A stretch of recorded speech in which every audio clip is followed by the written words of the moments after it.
again. So I'm just going to show you the color wheel. So yeah, so we're just talking about analogous colors. So if you have a look at the greens, which is a good example because I've got the 3 greens behind me, the true green is the secondary color. So you see the kind of the green, that's this one that's on the panel. That's the true green. And then you have the green yellow, which is the tertiary color. And then you have the blue green, which is the A for Artfully You behind me. That's the blue green, so that's also a tertiary color. So analogous colors tends to be next to each other on the color wheel. It's quite interesting to kind of see websites or company logos that use analogous colors. It's just an interesting color scheme. It means they always kind of work together and they always look quite good. Some people use a combination of analogous and split complementary, and split complementary is when you go with the primary color that's opposite and the 3 analogous colors. So you could do those 3 greens and then the bright red that's opposite. So that's another way of doing it, and you can do that anywhere around the color wheel. You just draw an imaginary triangle. So I hope that kind of gives a little bit of information about analogous, which we'll be doing after we finish today's painting. Okay, so just recap what we did last week, and again it's in all the notes. So we started with figuring out our rough thumbnail sketch. So we're just figuring out where we're transferring our thumbnail sketch and figuring out where our darkest points and lightest points are. So we did that last week, and then this week we're going to start painting in all of our colors. So we're going to use a limited palette. So we're just using 2 complementary colors. And so I'm using my yellows and purples. They're my 2 complementary colors. So any 2 complementary colors, just for a recap. And we're going to just either mix them with each other in different proportions, or mix them with white, or mix them with black, or mix them with black and white. So we'll get like a whole range of colors from those different color combinations, but we're keeping it very simple. So we also did our background color with our tint, tone and shade. So I mixed my yellow and purple together to make this kind of lilac, and then I added a lot of white. So I'm tinting my toned purple. So I toned purple by adding yellow to it, and then I tinted it with white. So this drawing can be any sketch that you like. So has everybody got theirs ready to work on? I think everybody was here last week, weren't they? Anybody not here last week? I wasn't here last week. Is that Susan? Susan, yeah. Turn your camera off so I couldn't see who was speaking to. Yeah. So so Susan, did you get the notes that I sent out the same day last week with and the video? I've been out of town and just got back for the week, so I haven't had a chance to look at. I looked at about 10 minutes of it this morning. That's all I had time for. That's no problem. So so one thing that might be useful is if you want to have a quick look at the notes, and then one thing you could do is we just made up a drawing. We just made up a sketch. Some people copied mine, some people did their own. I'm just going to quickly screen share the notes again. Can you see my notes, Susan? Yes, I can see them. Thank you. Okay. So so this one, the square one, is just a made up drawing of some mountains, and I just highlight. So maybe that's what you can do first of all. Just get a pen and paper. And I can even I can quickly email this to you if you don't know, if you can't find the email. Hang on, I'll just share the link in the chat. Here we go. I'm going to put this into the chat. So I'm going to stop sharing. Okay, I'll put this link into the chat, and then hopefully, Susan, you can just click on the link. if you click on that link, that should take you straight to the notes. And then maybe if you concentrate on your thumbnail sketch, and then when you've done that sketch, you can transfer it to a canvas. Is that okay? Because the notes should tell you everything. How to Yeah, I'll catch up another time. I don't want to, I don't want to get further behind, so I'll listen to what you're saying today. Okay. Yeah, no problem. I'm recording today as well. So, okay. So I'm going to switch cameras now.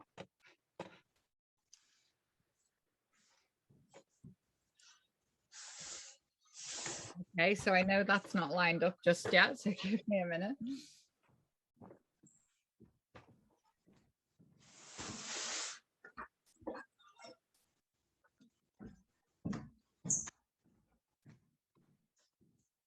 Is that pretty much lined up for everybody? Okay, so the colors I'm going to use today are just purple and yellow. So that's my palette today, just purple and yellow. I'm just going to get an apron on because I don't want to end up getting paint all over me.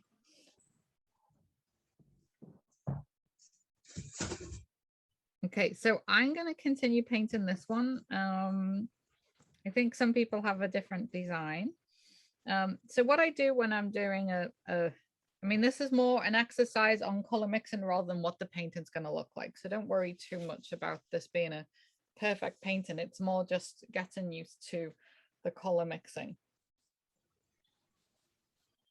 Just going to get myself another piece of palette paper.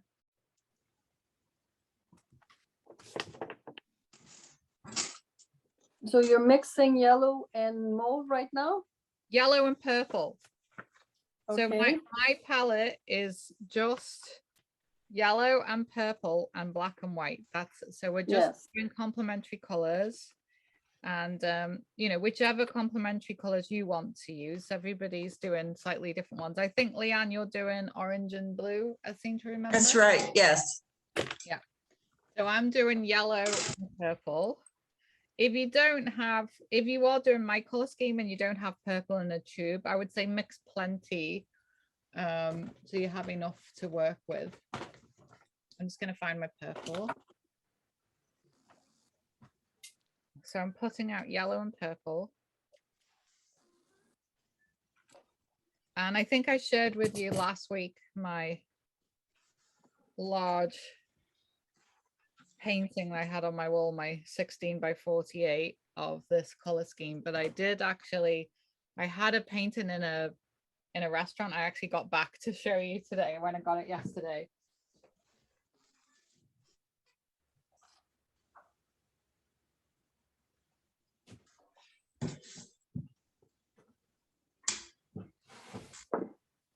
Okay. So I'm just going to switch cameras because it's a bit too big to put in my overhead camera. Okay. So this is, apart from, I did put in blue, so it's not completely complementary, but there's blue in the purple, so I'll use that as poetic license. So this is just yellow and purple, apart from the sky, and white and black. So this is a painting I've had hung in a restaurant for quite a while, but you know, it didn't really use yellow in its pure form or purple in its pure form. I always mix, but today I'm going to use a little bit in its pure form because I want a little bit of brightness. But just an example of using a limited palette and the different feels and colors you can get. So I do tend to keep my mountains quite misty in the background, and I do that by you know, trying to keep it quite neutral. So trying to get my yellow and purple balanced quite well, and then lots and lots of white. So if anybody wants to take a picture of that before I take it down, you're welcome to. This is not the painting you showed us last week. This is a different one. Just an example of colors. Okay. Yeah, Okay. just an example of colors. Yeah. Okay. I'm going to switch cameras again. Okay. So, so I've got my yellow and purple. So I'm going to start with this background mountain here. I'm going to use a 3/4 inch. So I'm going to use a 1/4 inch flat, I think. So I want this to be quite misty and kind of in the background, so quite light. So I'm going to go a little bit darker than my sky color.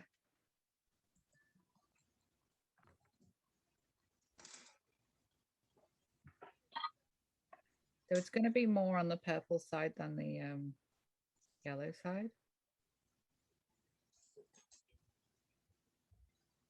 And then I'm going to add some brown, some white, sorry, to make it brown. So I might make that a little bit more purpley, I think. There we go. So if you're not doing my composition, I know Leanne, you're doing something different, then just go ahead with the color combination you've chosen. I'm going to try this out. So you can always use a tester strip to see what it's going to look like. I happen to be painting on a little piece of paper here, so I think that's kind of okay. It's darker than my sky, but not too much of a contrast. And Susan, just so you know, so the whole point of this exercise is just to practice mixing. So you can come up with any composition you like, or if there's a painting that you like, you could, I would say just keep the shapes fairly simple. We don't want to make this too complicated today. So Julie, is this a number 3? Yeah, I would say this is about a 3, 4, I would say. I think the sky is about a 2, and I would say this is on the value scale about a 3, 4. Yeah. Good question though. I'm having technology problem today, so I'm participating in the class on my phone. Oh yeah, I So saw you joined a few different from a few, yeah. So 3 would be half of each or more blue than I'm using blue and orange. So I would say mix it and see how it comes out like, because everybody's using different things. yeah.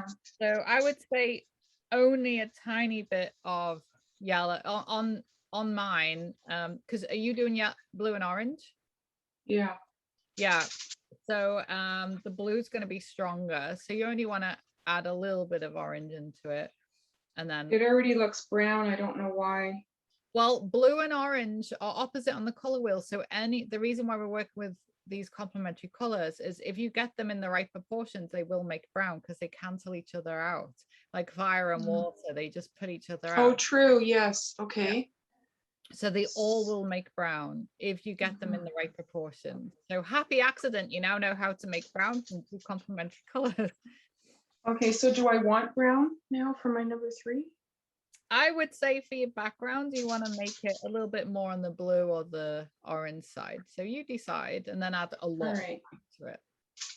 And add a lot of what? A lot of white to it to keep it. Oh, okay. Okay. Okay. Yeah.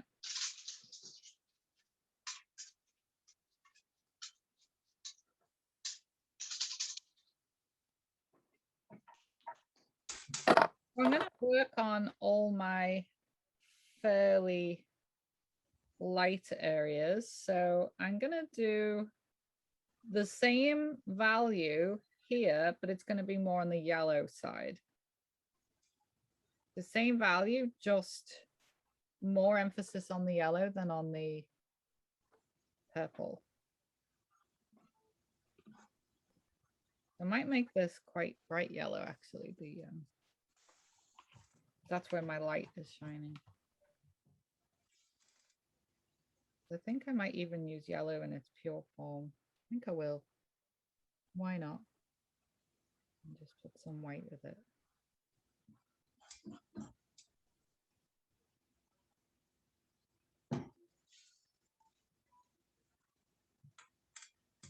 So Julie, I forget, are you using a tube, purple right out of the tube, or a tube or purple you made? I'm using purple right out of the tube just for convenience, but do you have a purple right out of the tube? Yeah, not much left in it, but yes. Yeah, so you could add some, you could make your own just with blue and red.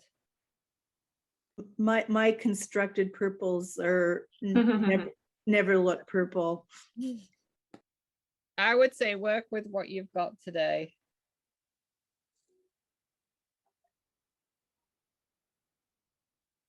I often will cut open my paint tubes to get the most out of them. Are you using the same brush or are you changing your brush? I'm using the same brush. So this is just my 1/4 inch flat.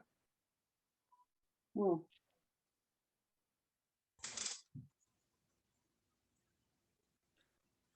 And I think I'm gonna put, my light is shining this way.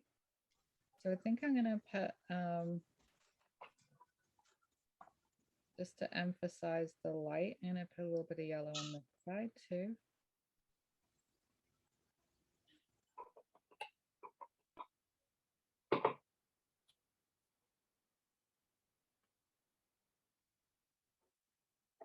Put yellow in this cloud.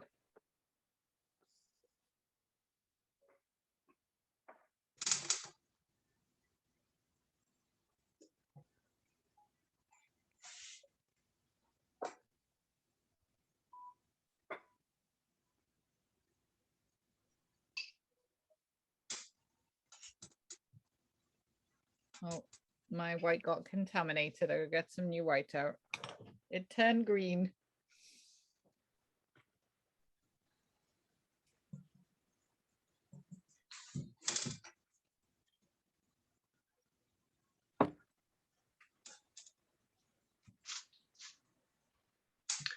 Julie, what number is your yellow?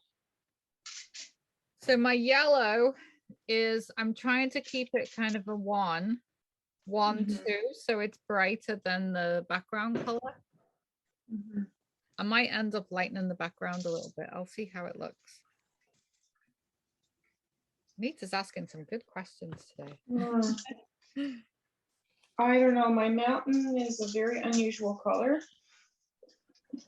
Like the one that you did that's colored in, I did the same one in my mix, and But this is a color mix in practice. it's a brand new color. I would say, honestly, just treat today as having fun. We're color mixing. It's just, instead of getting you to paint boxes, I tried to make it a bit more interesting.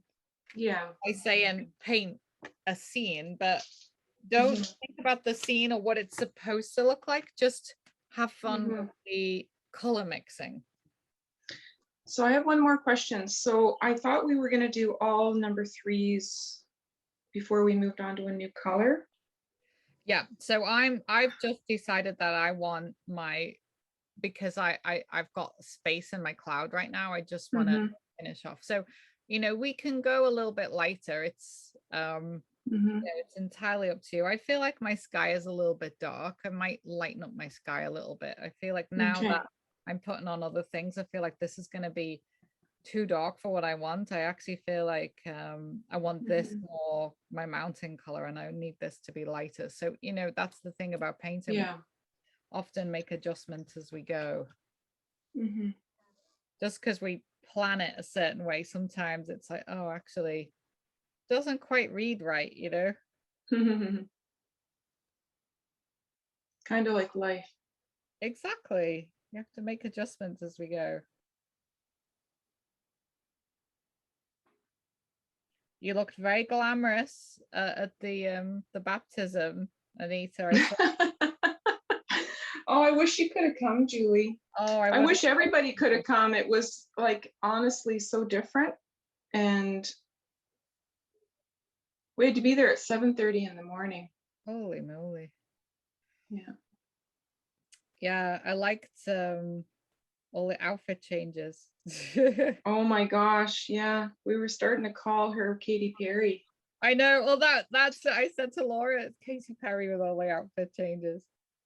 Oh my God. Baby was just spectacular. But the numbers were so limited, and the space honestly was so crowded too. Oh, we were almost tripping over each other. Wow.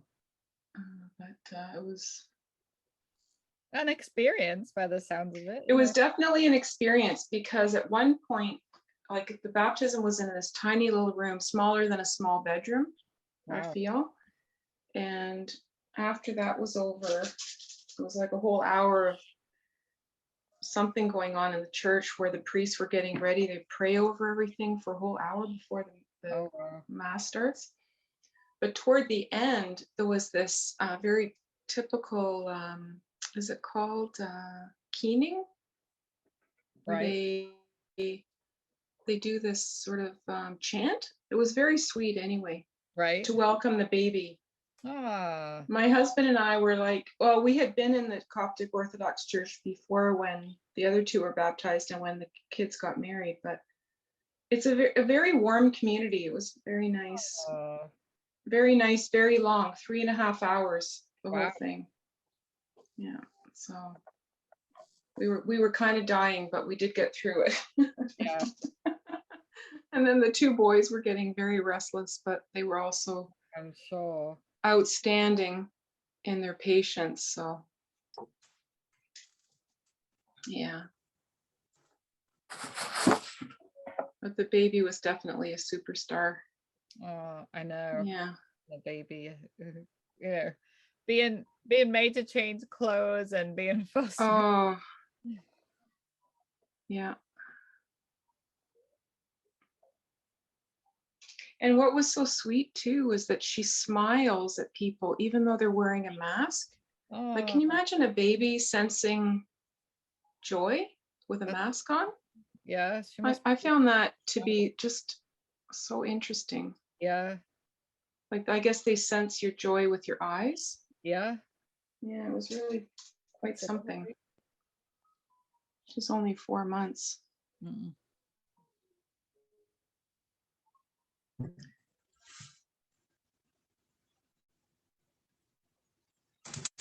I feel like it was only yesterday Laura and I met at hypnobirthing. Yeah, Now she's on her third child. I know. She's on the victory lap.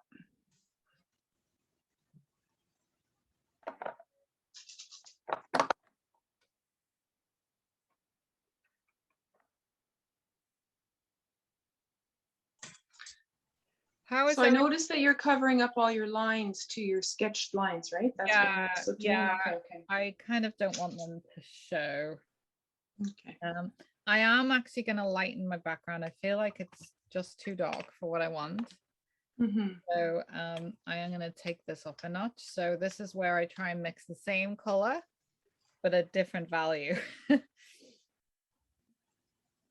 So I'm setting myself a little challenge here where I'm going to try. If anybody can do it, Julie, it's you. Yeah, I'm going to color match, but change the value. Yeah.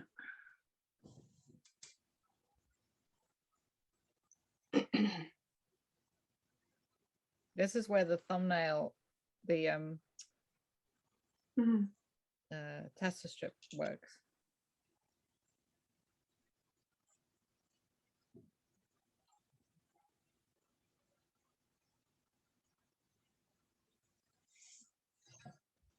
That's better.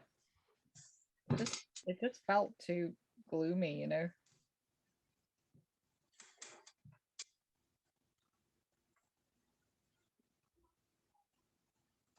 It's because acrylic dries 2 shades darker. So what appeared to be fairly light last week dried a lot darker than I wanted it to. But yeah, so as I paint, I'm actually covering up my guidelines. That's why we did it with watered down paint, the guidelines. Mm-hmm.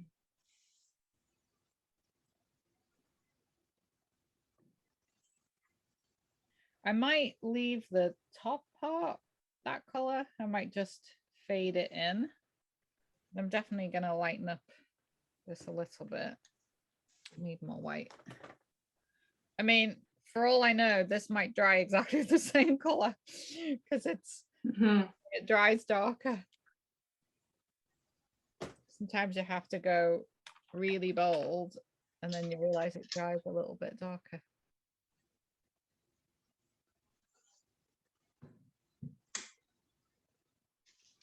I saw you logged in when I did a tiny bit of live yesterday, Anita. Yeah, I was just poking around. It was interesting that Instagram went down, and I thought, oh, I'll just jump on and see what's going on. Who was it? Dean again? I forget. It was Dean was helping me do a live. Ah, such a sweet boy, eh? Yeah, he's oh my goodness, he just loves art so much, and Oh, I'm really glad that it came from him. I didn't push it at all. yeah. And he just, so his bus arrives at 4 and I start teaching at 4 and he just jumps off the bus and races downstairs and I have all of his Oh, ready. gosh. Yeah. Just loves it. And he likes helping me present as well. Mm. And he's pretty good at spotting if somebody's struggling a little bit. He'll say, Mummy, that I think they want you to slow down a bit, or Oh, yeah. he'll say, show me what you've done. And if he sees somebody being a bit shy, it's lovely. Oh. So we just decided to show a tiny snippet on Instagram while we were finishing off. A lot of kids had already left. Mm-hmm. Just gonna share what we're doing on Instagram. See how this is looking better now.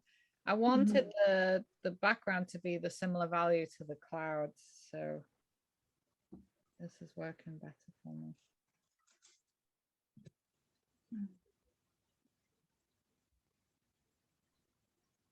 Okay, and then I'm gonna use water to transition between that darker color. So I'm just using a glaze. The glaze is when you thin down your paint. You have another paint underneath and you just kind of thinning it right down.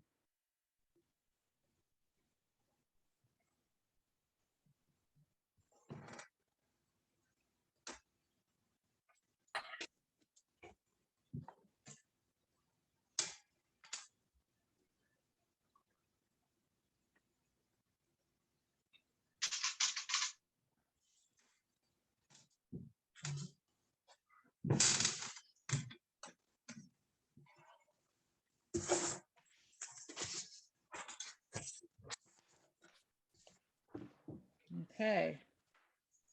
How is everybody doing with that?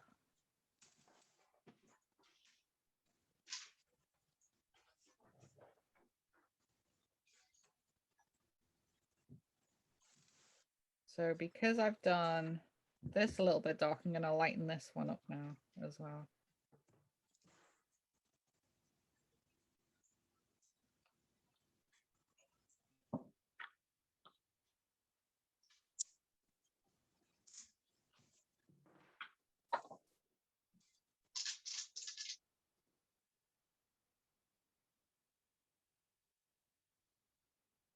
Did you decide to keep the brown, Anita, or have you changed it a little bit? Yeah. Okay. It's taupey, I guess. Yeah. But if I look at my color chart, I think I'm just not super clear on the mixing part. But oh well. Okay. It's like a brownie taupe, I say. So I would just say just get a separate little part of your mixing plate and mix a new color. Just start from scratch again and then do a little bit of a comparison. The bigger mountain and the one in the forefront on the right, is it supposed to be darker or lighter? So they're going to be darker the closer they get to me, the closer they get to the front. All right. They're going to be darker and more saturated in color. So the idea is the further away they are, the more muted they are and the lighter they are. Oh, okay. And then as they get closer, they're going to be bolder and more saturated. I will share my other painting, the big one that I had on the wall, in a second. So I'll just go get it and then I'll.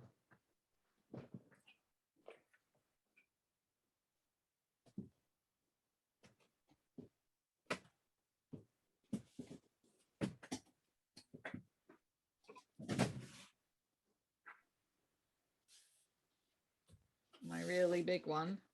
Okay, I'm gonna switch to this without knocking everything over. Wait, hold on.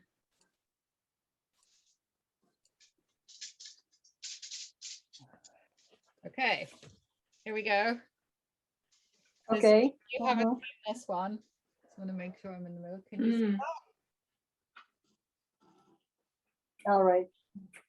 So you see how everything as it gets closer is more saturated, but as it gets further away, so you see Yes. here, it's more saturated, not less saturated. I'll keep Okay. it handy to refer to. Okay. Okay. So the middle one to me looks darker. So when you're talking saturated, Julie, is a pure white considered more saturated than a muted down white? So you would, the more distant snow caps would be more yellowed down than the closer snow caps? The closer, as things are further away, they're going to be more muted, so less color saturation, more white. And more gray, so they're going to be lighter and grayer, and as they get closer to the front they're going to be more color saturated, so more rich in color and a little bit brighter, and you're going to go darker, so less white in it. So but when you're talking white, pure white is brighter than a yellow muted, like looking at your diagram, the large central mountain look pure white than the more distant one. Yeah, so as it gets further away on the value scale, it's more like a 2, a 1, 2. As it gets closer on the value scale, it's going to be more of a 7, 8, 9. But when I talk about color saturation, I mean brighter colors, like less tinting and shading, more brighter when I talk. My question is, what do you do with white when you're trying to create a sense of distance? So a pure white color, like a snow cap, would your closer mountains be pure white than the distant mountains? Well, white isn't really a color as such, so I use white mainly for highlights.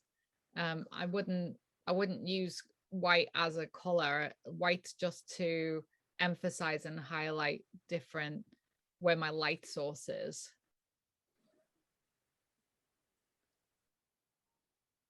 That makes sense.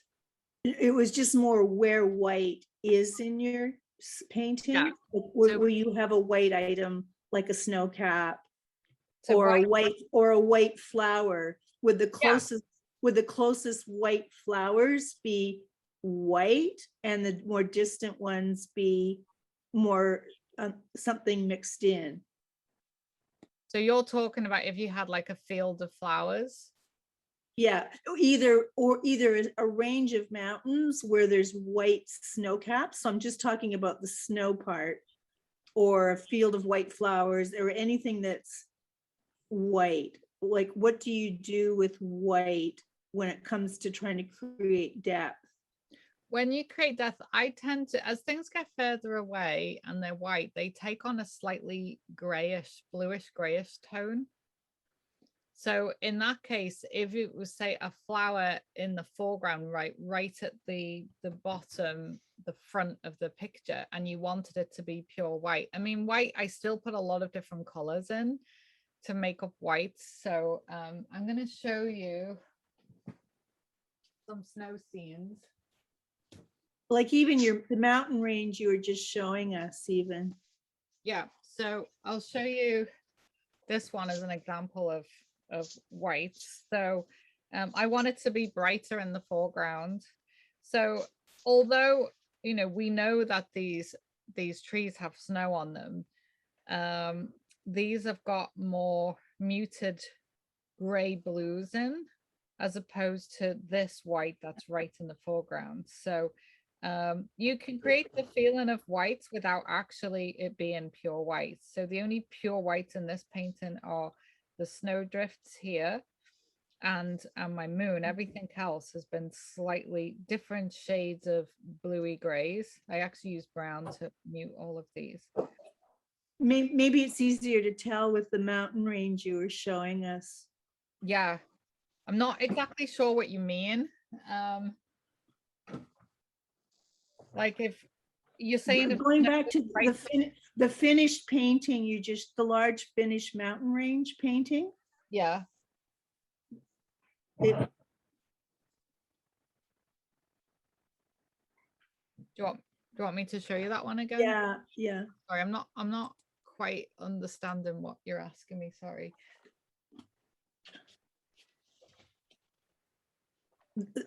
The closer the mountain, the brighter the white. That's my question with a, Yeah. So this, you mean this one? yeah, so if I was doing mountains like ranges in the background even more, what would happen? So the closest white would be a pure white? It all Or as depends. close, I mean, with whatever artistic tones you want to put in it, but the brightest white would be the closest mountain. It depends where your light's coming from. So how white is reflected is purely where your light is hitting it. Let's say all the slopes of the ranges are all facing the light source. Right. So- So your light source is here. Yeah. This is white, but because only the tip is reflecting my light, this is this is like a little bit of yellow with a tiny bit of purple in it. This is my lightest part, and then this is my lightest part. So I've decided that this is going to be where most of my light is hitting. I wouldn't do all of them white because it just wouldn't read well as a painting. No, I'm just trying to understand what you do with white as it recedes back into the background or comes closer.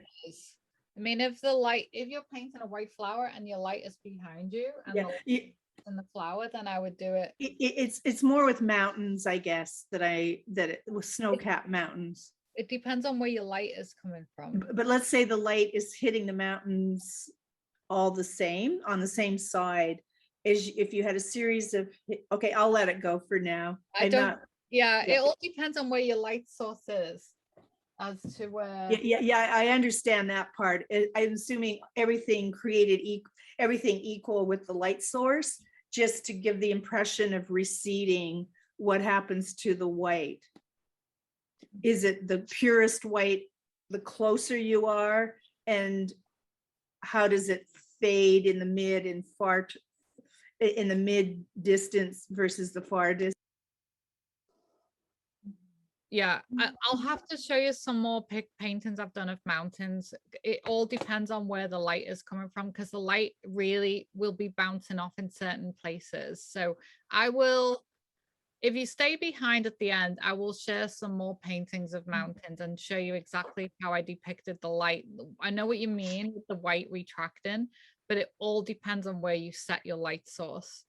So Yeah, I'll show you some more paintings after we've finished today. It's never pure white. It's, I always put something else with it. I just use the white as highlight, and it depends on, is the light behind me, is it in front, is it coming from the side? And mountains, you have lots of shadows being created by the other mountains, so not everything will be white. No, that I understand. I understand shadows. It was just more, anyways, I will study some photographs and that may be more evident too. Yeah, I can show you the paintings I've done and how I've worked with light. That's why if you're looking at a real a photograph or a real mountain, you look at where your highlights are. That's why we do a thumbnail sketch, to see where your lightest points are, because then the rest of it wouldn't be pure white. It would be tint, rather than you'd be tinting another color, depending on your color scheme.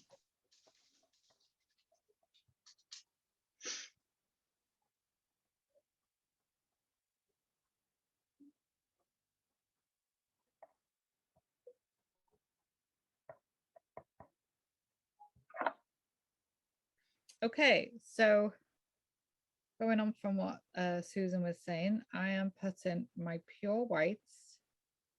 I'm going to be here at the top of my river.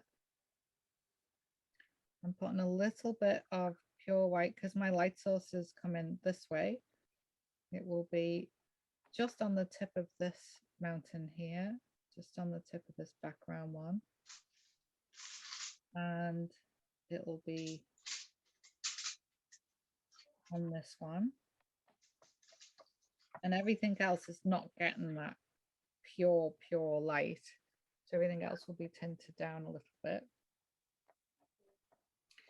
Okay, now even though there's light on here, it won't be as white as here because I have this mountain in the way that will be causing some shadow. So eventually the highlights on here will probably be more like the highlights on here. Okay, I'd love to see how everybody's getting on so far with their backgrounds. Does anybody want to show me?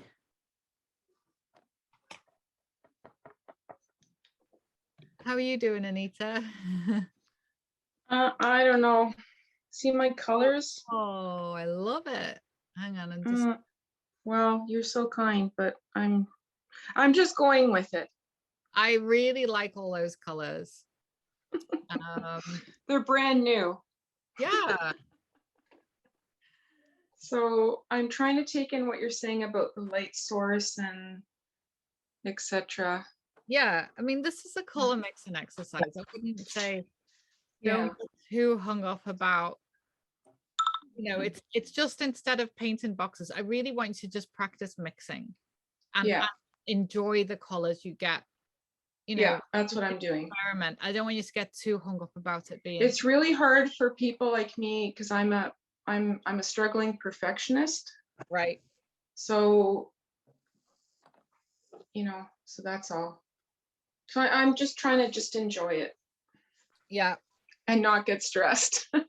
You should get stressed. I just wanted this to be fun. Yeah. Okay. There's a lot to take in. There's a lot to take in though. Yeah. Yeah. Yeah. Like almost everything you say is for our new ears, especially for me. Maybe other people feel the same, is like little nuggets of information that we're trying to put in our memory, in our box, and like a little box in our head. Totally. That's why I thought so, I'd do the notes too. So you've got something to refer back to and the video. So I am using, because, you know, if you think your sky is a number 1, 2, this mountain in the background is a number 3. So now I want to get, and because I want to use less white and get more pure color, this one I'm going to have, because purple is very dark in itself. I've got some purple, I've added white too, but I really haven't put any yellow with it. It's just white and purple, this one. So I want this to be, see how much brighter it is, and see how by putting this in, it's sending this back and this back. Yeah. Does that? Yeah, that makes sense. So just purely by not putting as much white with this, it's sending the other one behind it backwards. And it's also the juxtaposition of this muted one and now this brighter one. It makes the brighter one even brighter.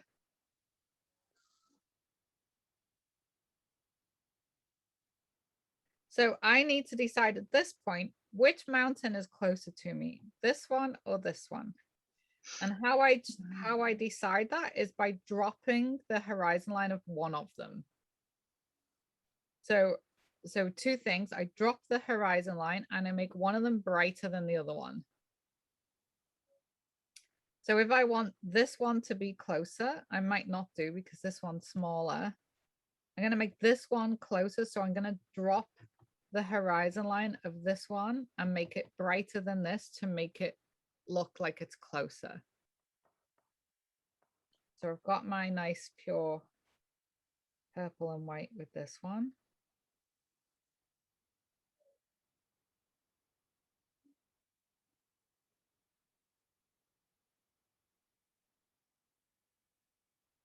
Leanne, how are you doing? Here. Yeah, it's a difficult exercise, actually. Oh, wow. You've really, can I spotlight you for a second? Yes.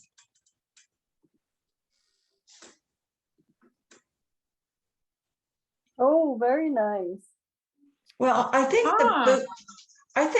I need to add more black to this one or something. No, I like the blue. It's beautiful. So you've really got the feeling of distance because you've made Yeah. the water lighter as it gets further away. You've made the rocks in the foreground are saturated pure blue, and everything else is blended and grayer. So that's exactly what I wanted you to do. I I think haven't done the water here yet. I have to do the little waves and all of that stuff over here. Yeah. But I just was using up white there. But I have to put a bit of white in to highlight those distant mountains with the sky, because I've got the light coming from this side. right. But I jumped in and started that too early. I should have waited to, anyway. I think it looks beautiful. Well done. Okay, well, I'm still working on it. Do you think there's anything else with this big mountain thing here? So you were using blue and orange, is that correct? Yes, yes, the blue makes it, the orange makes it more smoky. I Yeah. think I just used pure blue for here, but maybe Yeah. it's too strong. I No, could tone, no? I like that. What I would like to see is a bit of pure orange in there. Well, I was thinking, I cheated and I was using yellow, and then I thought, no, I better stop this. And maybe I could use orange in for the light, like what, tone it down with white, no, tint it down with white. No, yeah, tint it down with white and have it sort of the orange coming through as the warmth of the sunlight, the light source. So what I would do is the tip of your rock in the foreground, you know, the peak of your island or whatever it is in the foreground, if your light is coming from, when I'm looking at the painting from where your hand is now on the left, I would put some pure orange on the tip of that rock. And you know, the second rock that's closer, like the ridge. This island, yeah. Put some, the one that's in the foreground, the one that's closest to the front. Here, yeah. No, the one, your main body, your focus. Foreground. Pure orange on the edge of that. I'm gonna take a screenshot and then it's hard when I'm like trying to explain it. Oh, okay. No, I was wondering, yeah, maybe the highlight on that side, maybe especially on the tip. Yeah, put pure orange there. And then the middle one, the slightly smaller one, just take that orange, add a tiny bit of blue to it and some white to take it down a little bit. So it's not Tone it down, so it's more further away. So it looks further away. But the one in the foreground, because you've got those lovely bright blues, put some lovely bright oranges in there too. Okay. Yeah. Okay. That'll look Right. really nice. And that will make that come alive. And it only has to be subtle. It doesn't have to be a lot of orange. Okay. I really like that. That's gorgeous. You did a great job. Thank you. Oh, it looks great. Anybody else want to share at the moment? Oh, I stopped my video. I was trying to switch.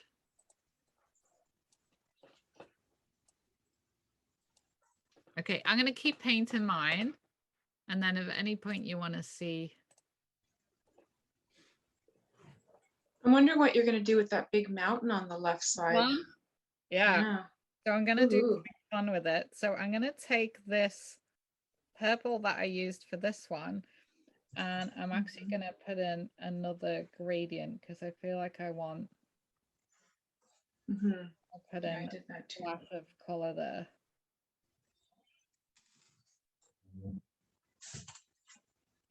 Just going to put in a little gradient, little flash of color here. I'm going to paint this in pure purple.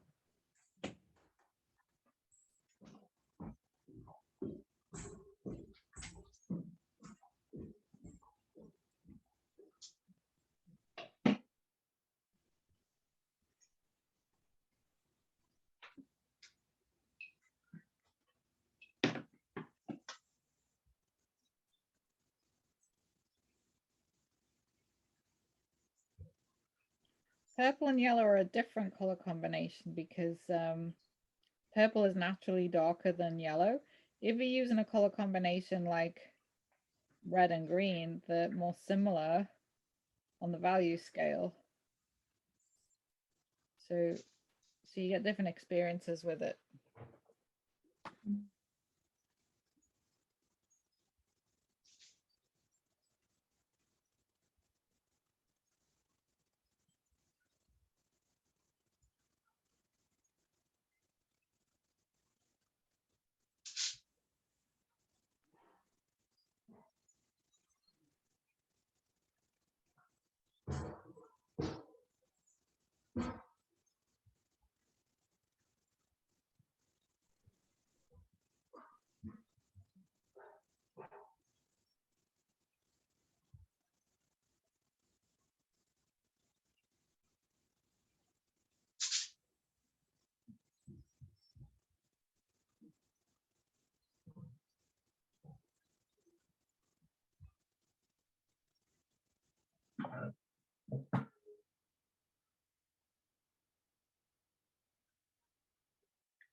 How's everybody getting along? Oh, So you see how by making this more pure purple, it's sent this backwards. Mhm. So this has more of the yellow and purple balance, so more of a brownie color, and then this is almost white. So it's you're getting this feeling of distance just by playing with these different.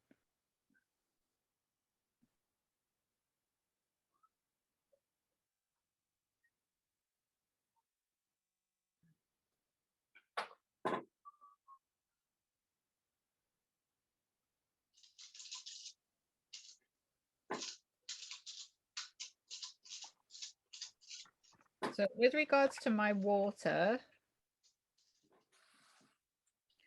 I've made it white and bright here. I am going to put a bit of yellow in to reflect the yellow that I've got going on in the clouds. I might just put a little bit of pure yellow in. And then because it's going to lose its brightness as it gets more shadowed by the mountains,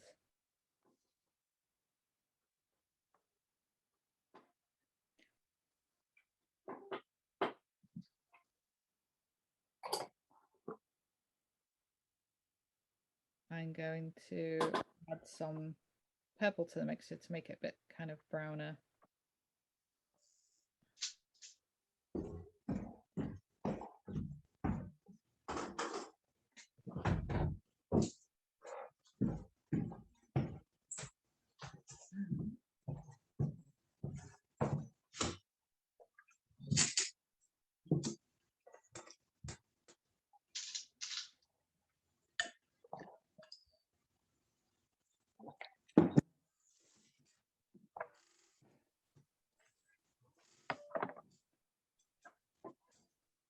So this is not, obviously it's not realistic. Like, you know, I'm not using colors that are in real life, but I'm making up a story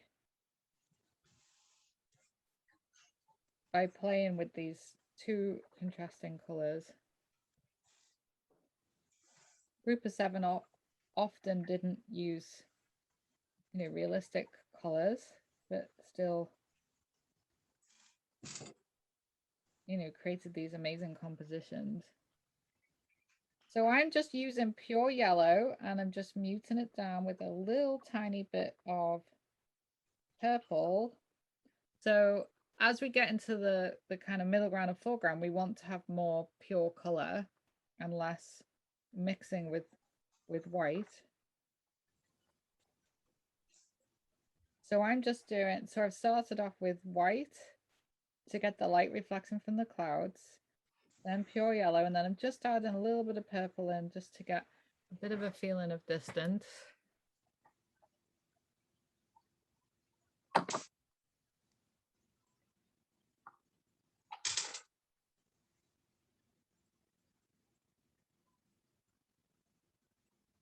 So I'm gonna put it out there. What you've seen, what colors I've used so far. I'm sticking with my limited palette. What color would you do this side of the mountain? Yeah, I'll cover it up. Darker. Yeah, darker. Yeah, yeah. So darker purple I'm gonna do. Yeah. And then what about the water? What color would you do? So the land here, what color would you do the land? Hmm.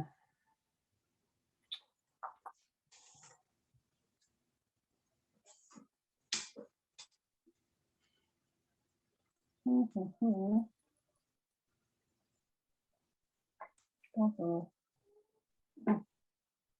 So we've got yellow, black, white, purple.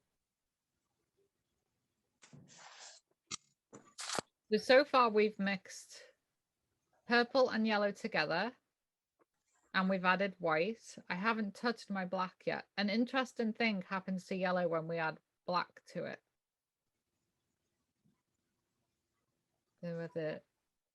We've touched on it yet. So I'm going to show you what happens when we add black to yellow. There's a whole other color scheme we haven't touched on yet within this limited palette. I'm going to show you what it does.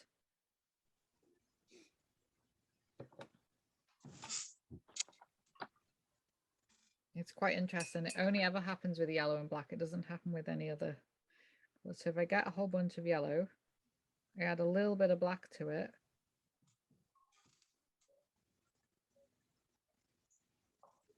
Can we see your palette, Julie? Oh, sorry, I thought it was in shot. Okay. So yellow and black makes green. Wow.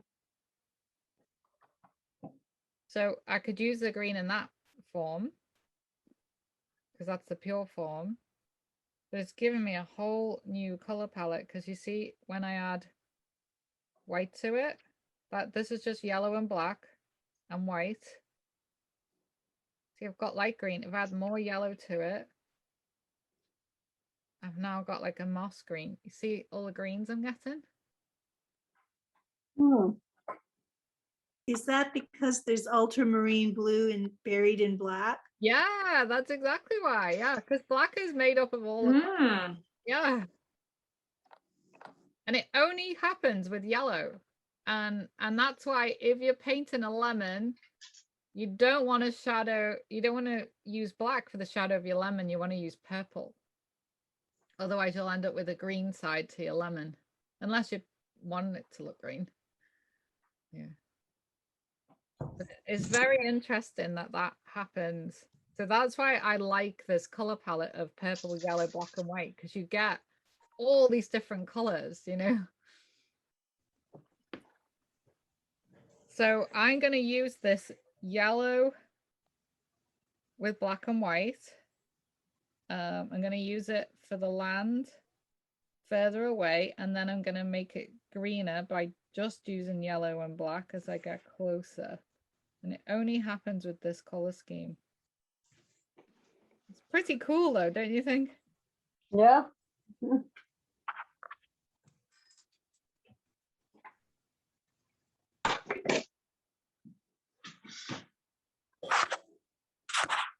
I would prefer to keep my land in the tones with the mauve and the yellow. I Yeah. don't really want the green, so what should No. I do? So just do that then. Just use, you know, this color we did for this distant mountain, Yeah. less white. Less purple in it, you say? Less white. Less white. So that's Do purple and yellow. your purple with a bit of yellow, but less white. Okay. Mhm. Yeah.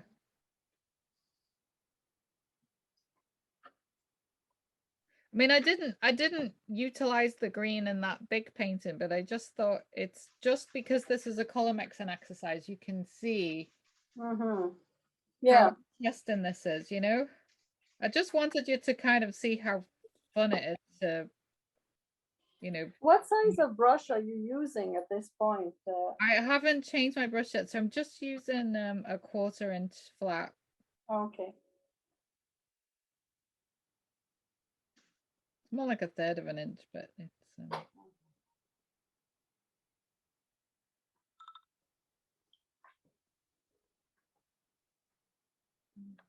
so I'm bringing in a little bit of that green as shadows on these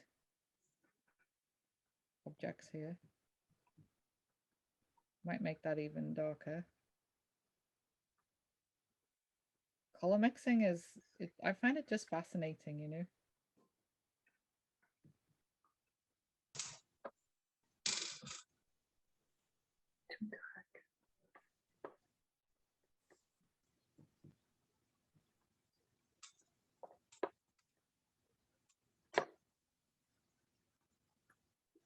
Oh, The, still the, dark.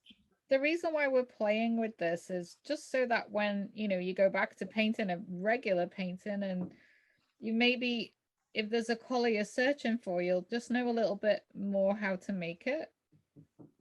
And I feel like this is a good way of saving money because you're not going to be looking for a tube of paint, the color that you want.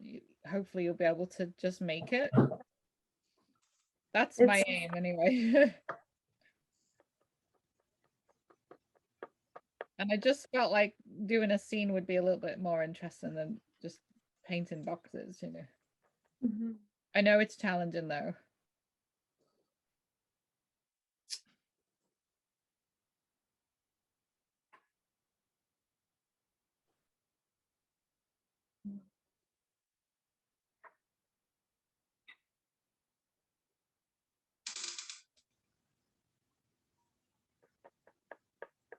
So this is just yellow and black. And I put more black in it to create a little bit of a shadow on these guys. So my light source is coming this way.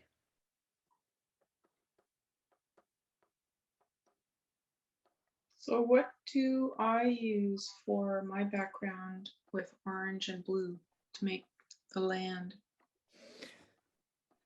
You could make quite a nice greenish color with orange and blue as well. So I would say try doing a little bit of mixing with orange with just a tiny bit of blue in it, and you'll get kind of a greeny browny color. Okay.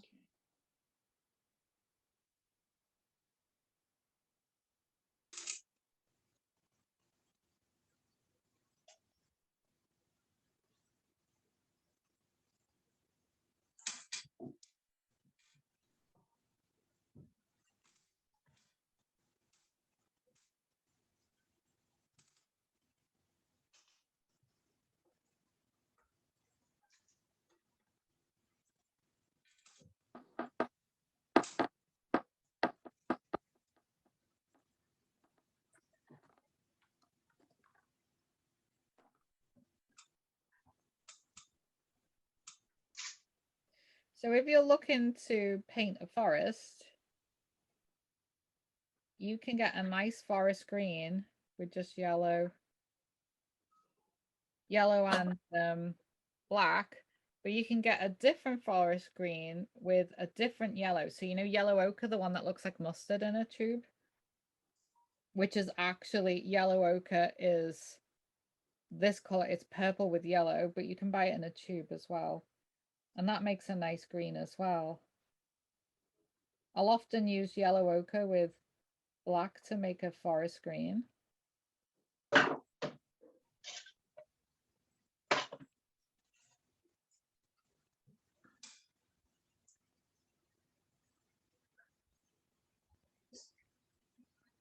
Okay, so I'm gonna make Yeah.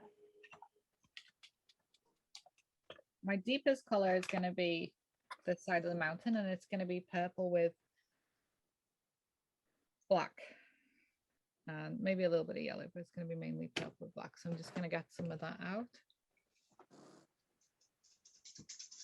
And the nice thing about acrylic is if you put a color down and you think, actually, I don't feel like that works for this painting, you can just paint over it.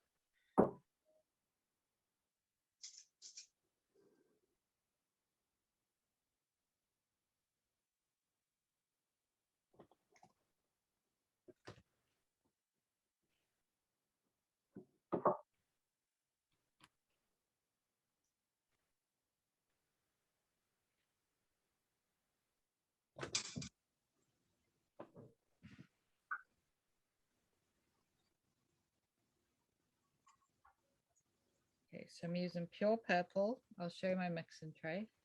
Pure purple, a little bit of yellow.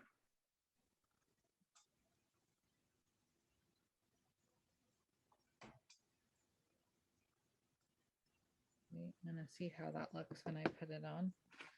Try it on my tester strip first. Yep, I think that's a good color.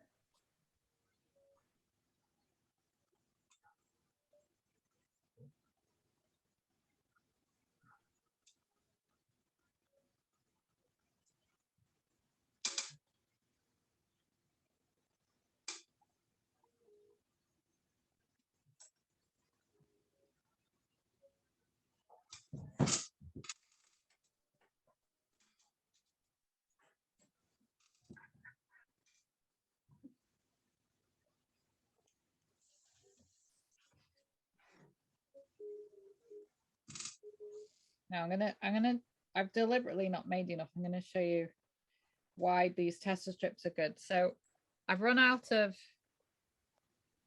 my color to finish this off, but I made it on my tester strip, so I know this is the right color. So this way, I'm gonna mix some more, and I'm gonna keep it on my tester strip till I have a match.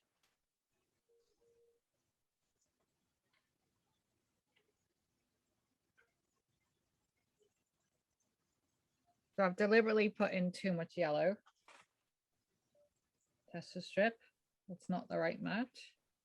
Needs more purple.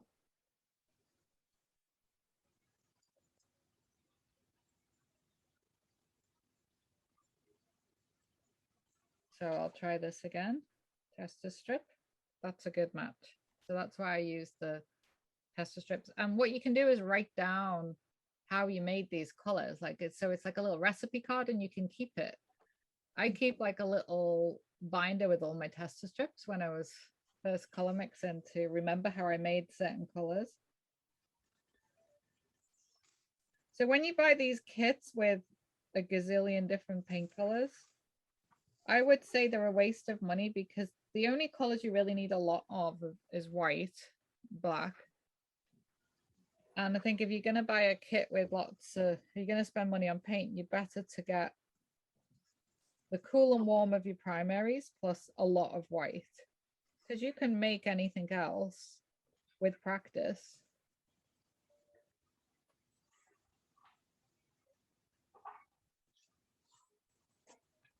Okay.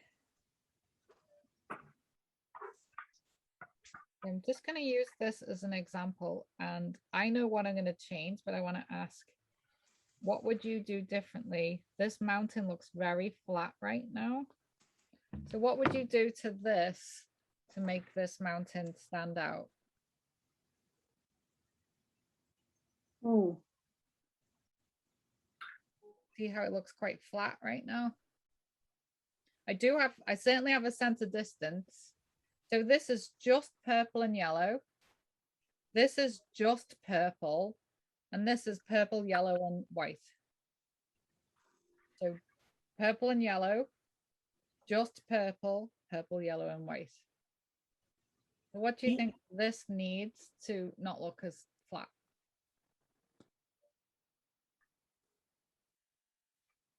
A bit of yellow. Yeah, yeah.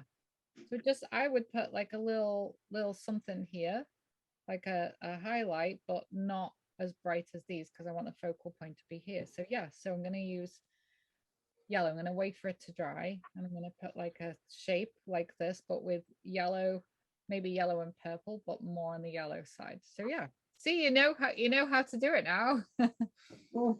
Excellent. I also feel like my water's getting lost a bit.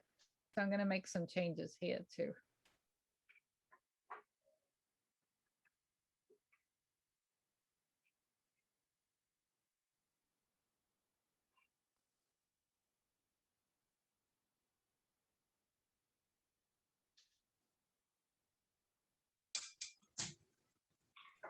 Now I haven't used black yet in its pure form, but my trees are getting lost. So this is where I'm going to start using pure black, and then I've done the whole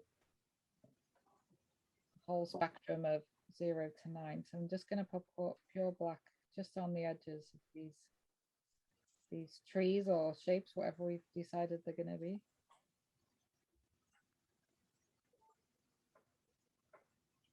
So this is where my most of my shadows are on these guys. So this is pure black, just on the edges.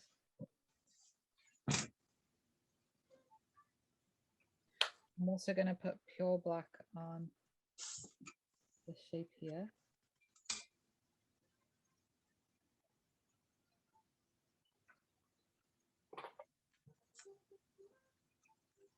And to make this stand out, I'm going to drop the horizon a little bit on this as well.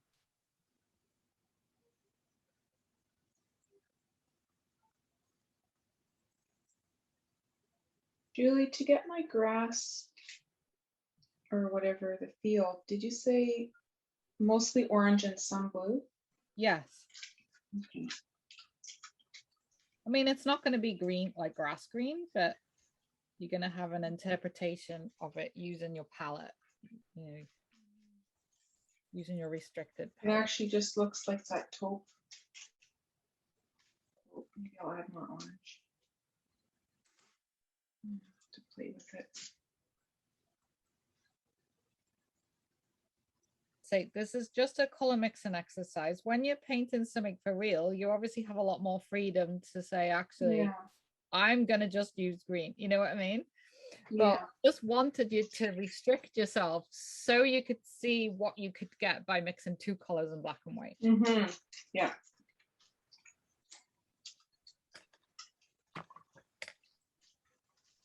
Actually, my background will be like an orange brown, which is, that's okay too. Nice, yeah. I'm just going with it. Just go with it. Yeah. I mean, if we are painting something from real, we wouldn't restrict ourselves this much. Mm-hmm.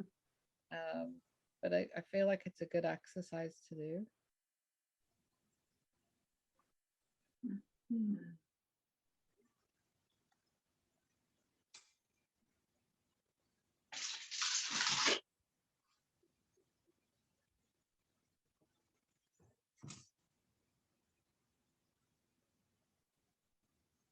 I did 5 years of having to paint like this restricted. Mm-hmm. 5 years of color theory, and I honestly completely relate to how frustrating it is because I've been there, I've done it. This didn't just kind of all come together overnight. Yeah. But I'm trying to tell you what parts I found useful and not, you know, put you through all of the stuff that isn't as useful. Mm-hmm.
So I'm going to put in the notes 3 paintings I've done of the Rockies in this style with a limited palette. They're upstairs at the moment.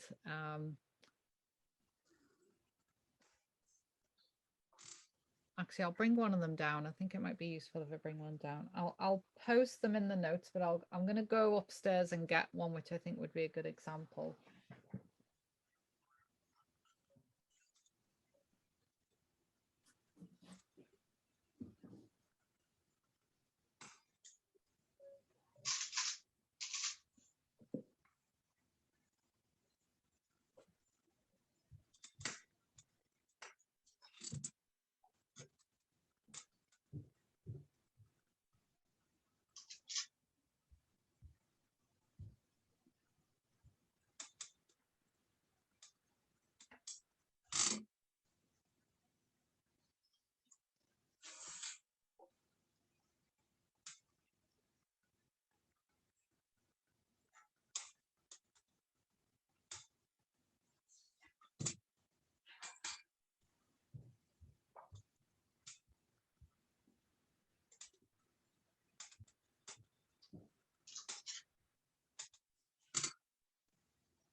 So this is the first painting I did after I went to visit the Lauren Harris exhibit in Vaughan. And shortly after I'd been to the Rockies, and I actually did a sketch right by this glacier. This was the tea house feeding Lake Louise. So I was actually sat there when I drew this out. And then when I got home, I studied Lauren Harris a lot, and then I produced this. So Susan, does this show you the whites we were discussing? Is she there? Yes, but it's a different layout than what I was thinking. Right. Because in this diagram, there's different shadow effect because they're in gullies. Yeah. So, but this is one which is, you know, we were talking about next week, we're going to do analogous colors. So this is an example of analogous colors. So colors are sit next to each other on the color wheel, but also showing you kind of bold shapes. So Leanne, I don't know if this helps you with yours. Yes.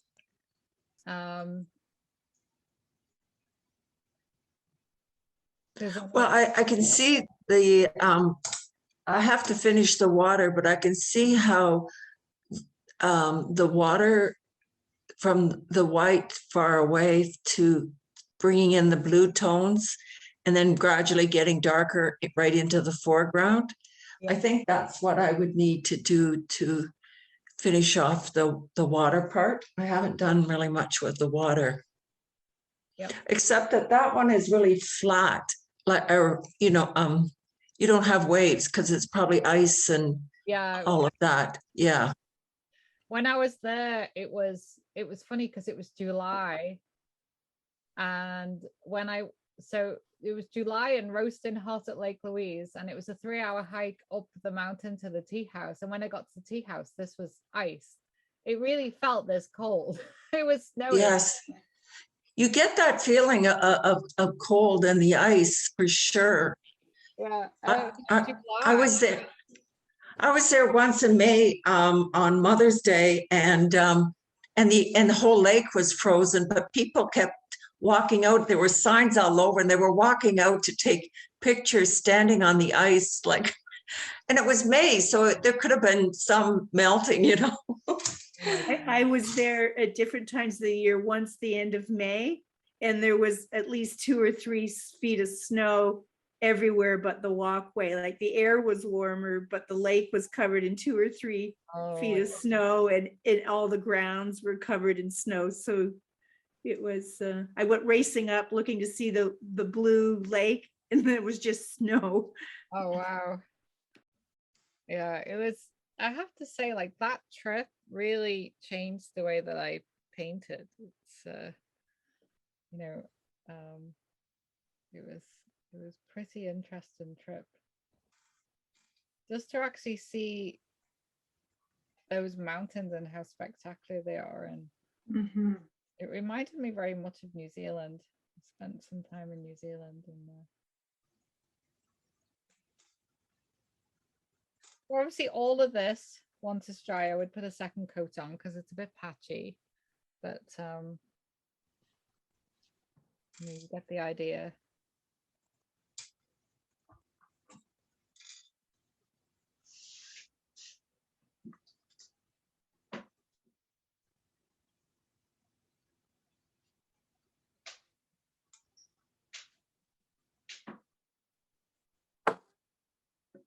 Julie, I decided to just make a darker light blue. Right? Yeah. So that's what I'm doing for my background. Want me to see it?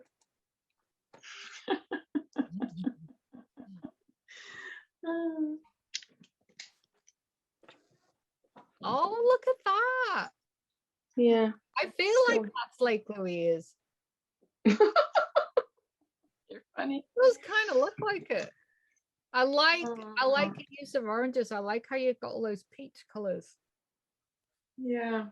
Don't be afraid to use a saturated orange, like a really bright orange in there too. Okay. You know, Where?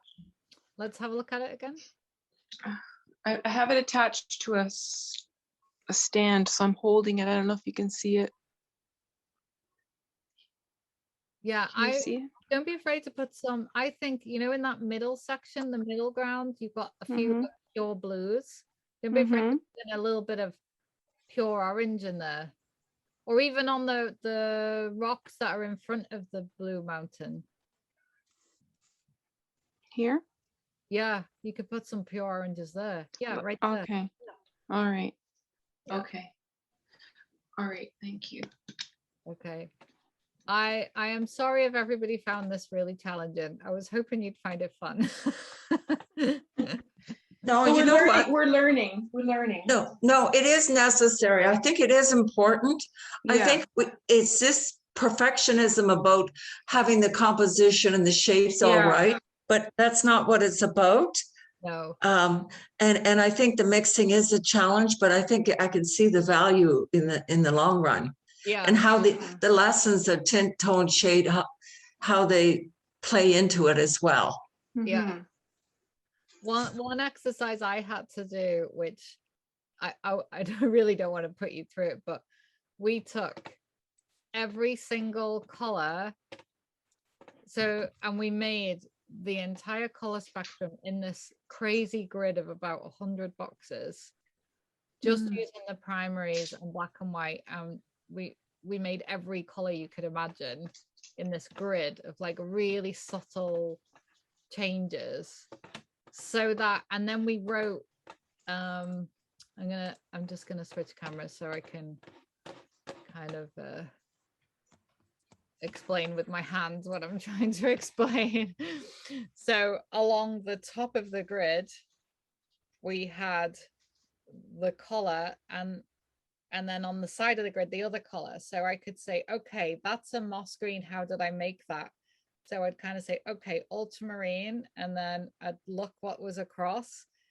And it would be you know, ultramarine and yellow ochre, and so it was like a recipe card of how to make everything. So you'd have like cadmium red and like everything next to it all the way down of like cadmium red, cadmium yellow. Okay, that makes pure orange. Cadmium red, cadmium yellow. Like it was just like a recipe card, but it was huge, and oh my god, it took us forever, and it was not fun to make. You can buy printable ones, which I would say, I actually, Curry's the art store sells them, where it's literally just a recipe card of, you can find the exact color you want to make and it tells you how to mix it. It's like which is fun. So I want to show you something that I plan on us doing later on. So we're going to do an analogous color exercise next week.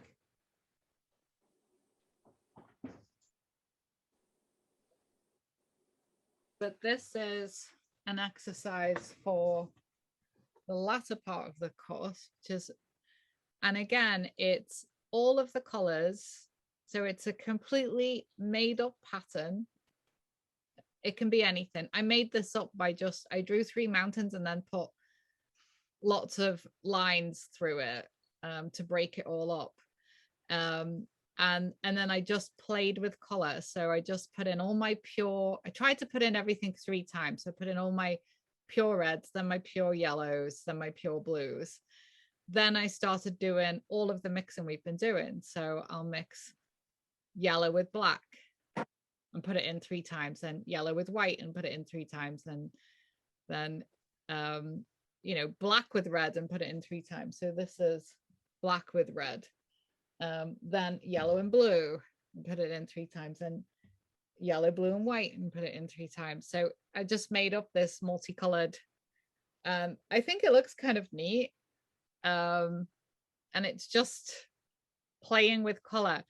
The easiest way to not get confused is to only do, every time you mix something, put it down 3 times, not try it, because the idea is like, because you want it to be like multicolored and really fun.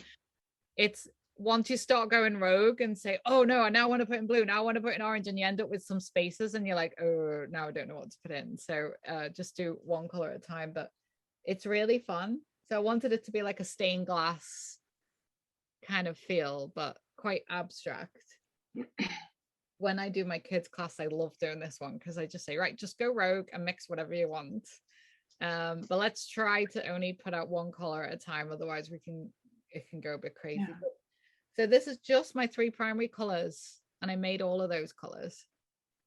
And it's, you know, I think it's pretty fun. And the nice thing is if you want to go, if you do want to try it on a slightly bigger canvas, it's quite fun when you go a bit bigger. So I drew, don't know if you can see, I drew 3 mountains there, and I drew the same river that I drew for this one we're doing now. So I put in a river, but the rest I just got a ruler. I literally drew around my ruler and then put lines across, and then diagonal lines, and then I put some wavy lines, and just, so I drew it all out with a Sharpie, and then I just colored it in. Is there any rules, Julie, as when you're doing an analogous painting as to how far you can go around? Like, should you limit yourself like to 3 shade, like color tones, or 4, or? I would try and limit it to start with, just to not overwhelm yourself. But don't be afraid to add in something if you feel it's right. So we're not going to be as strict with this. So we are going to use a little bit of blue for the sky, but blue is basically analogous to green because it's still on the same side. And if you want to bring in some yellows, we can do that because yellow is next to the lime green too. So I'm not going to create any tight rules with how wide you can go on the analogous colors. You know, and if one of you says, I really want to put in a red robin or something, you know, just go for it. Just have some fun with it. But it's just, so everything we've learned today with creating some greens, you know, we can play with that and just develop it further. I mean, you can see that, again, I've used a bit of poetic license. I have brought in some yellow ochre into this, and I've used it to make one of my greens. So even though all of these greens are analogous, I created one of the greens with yellow and black. So I just used that whole, almost like half of the color wheel, because it's all like blues, greens, yellows. So it went all on that side. But I just want you to create as many different greens as you can. So what would be really useful for next week is we're going to create some tester strips for ourselves as we're mixing, and we're going to write down how we made them. So some people like to just, you know, cut up a whole load of paper.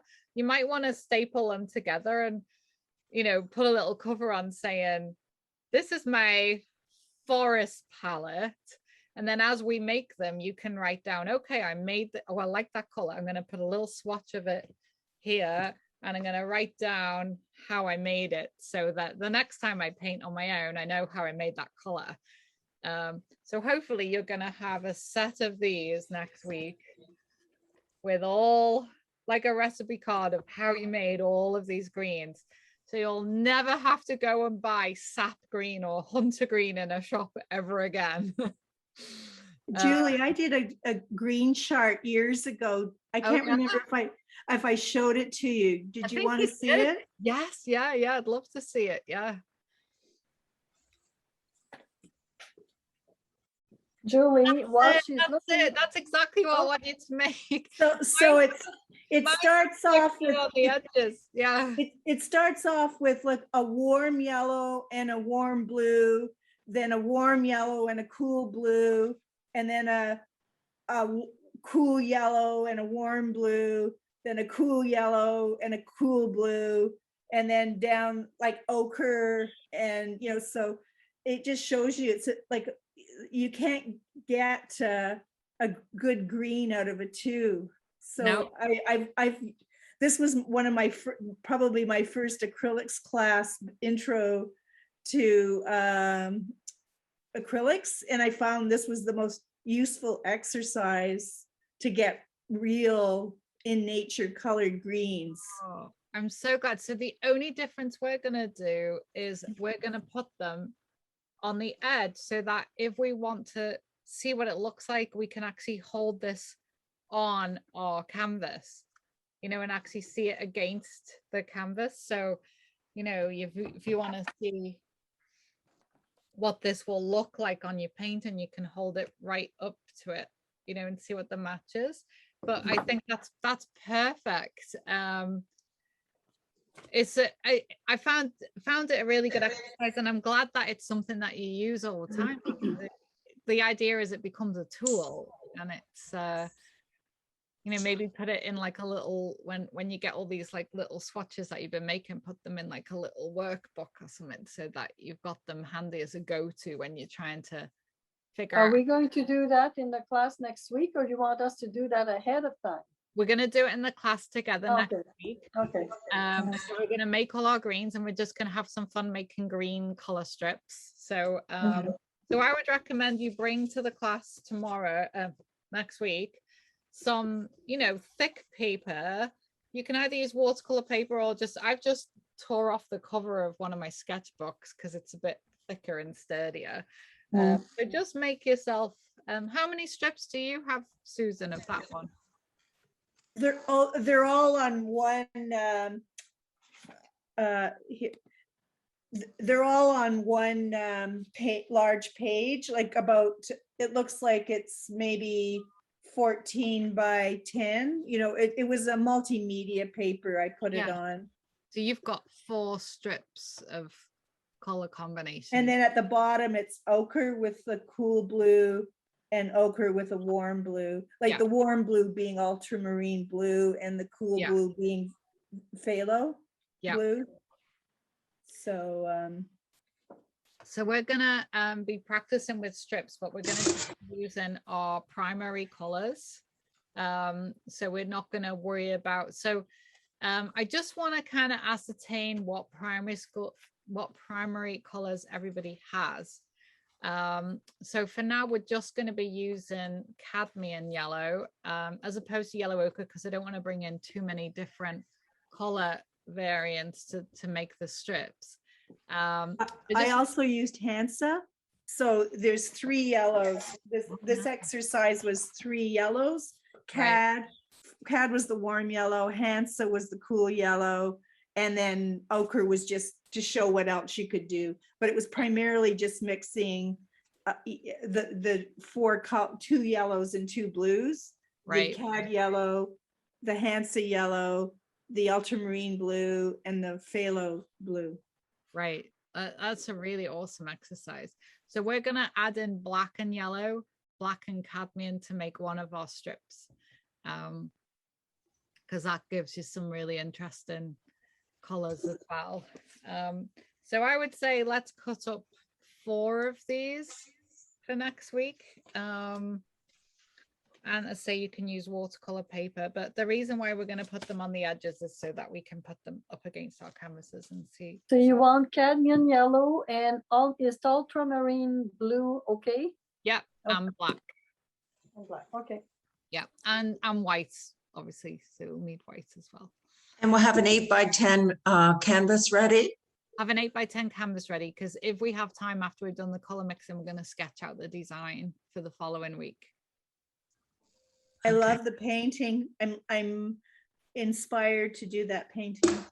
So this painting is of Ken's family's cottage, which they've just sold, which is really sad. I'll never go there again, but it's Sunfish Lake in Kitchener-Waterloo. And this was my first ever plein air painting. So this was 11 years ago. And I was sat there and the light kept changing and I had flies landing in my canvas and all sorts, and it was a pretty big canvas, so it kept trying to blow away into the lake. But yeah, so this was the first painting I did of actually being there. So this is a real place. You know, a little bit of a nice memory of being there. And it was really interesting. So we're gonna kind of I have actually done this in an entirely different color scheme and a different style. So without losing you all, because I'm going to unplug you, I'm going to show you the exact same painting interpreted with a different color scheme. So come with me. Come with me into my living room. Okay. That's what my grandson does. He takes me all over the house.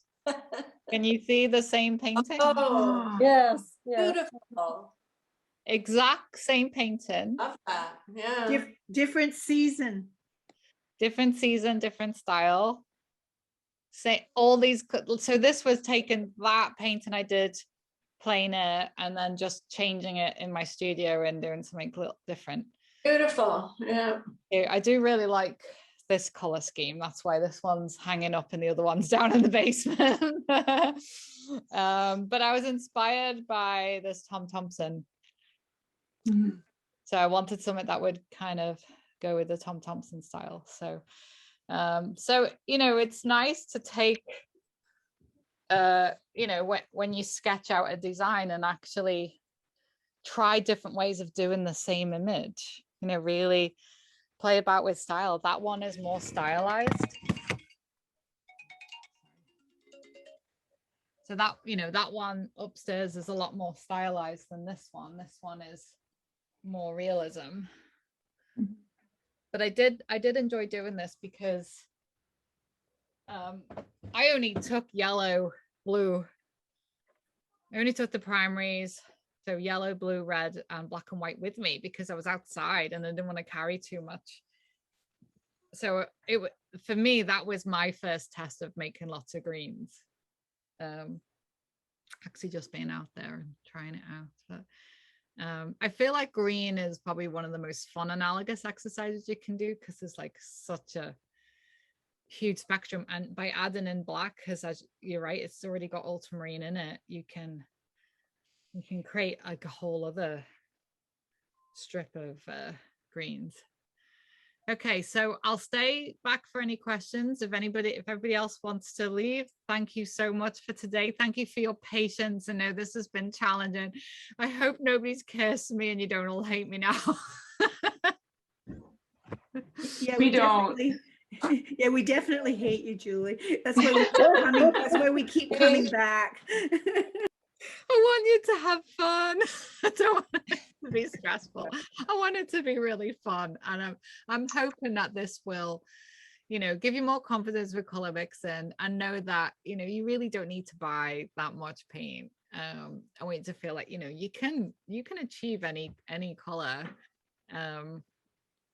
One of the things I like to do in one of my later classes, maybe next term, is we're going to take 3 items at random out of our house and we're going to color match them.